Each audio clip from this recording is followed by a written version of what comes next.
السلام علیکم دوستو، آج ہم نے صحیح بخاری کی حدیث نمبر 22 کو بیان کرنا ہے، جس میں پیارے نبی نے جنت اور دوزخ کے بارے میں کیا فرمایا۔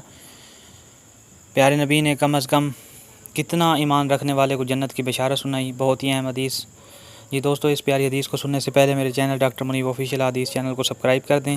آپ صلی اللہ علیہ وسلم نے فرمایا، جب جنتی جنت میں اور دوزخی دوزخ میں داخل ہو جائیں گے، اللہ پاک فرمائیں گے، جس کے دل میں رائی کے دانے کے برابر بھی ایمان ہو، اس کو بھی دوزخ سے نکال لو۔ تب ایسے لوگ دوزخ سے نکال لیے جائیں گے اور وہ جل کر کوئلے کی طرح سیاہ ہو چکے ہوں گے، پھر زندگی کی نہر میں یا بارش کے پانی میں ڈالے جائیں گے۔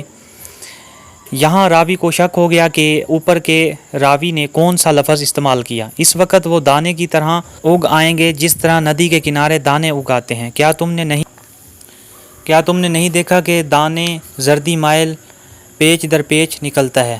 وہیب نے کہا کہ ہم سے عمرو نے حیا کی بجائے حیاتا اور خردل من ایمان کی بجائے خردل من خیر کا لفظ استعمال کیا ہے، بیان کیا یعنی۔ یہ تھی دوستو صحیح بخاری کی حدیث نمبر 22 جو ہم نے آپ کو بیان کی آج ہی۔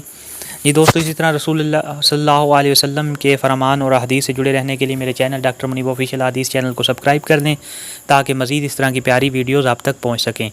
یہ دوستو، مزید یہ چینل کی سبسکرائب کریں اور دوستوں کو بھی شیئر کریں، کیونکہ ہمارے پیارے نبی کا فرمان ہے کہ اگر کوئی حدیث سنتا ہے اور آگے بیان کرتا ہے، اللہ تعالیٰ اس کے چہرے کو منور فرما دیتے ہیں، روشن فرما دیتے ہیں۔ جزاک اللہ۔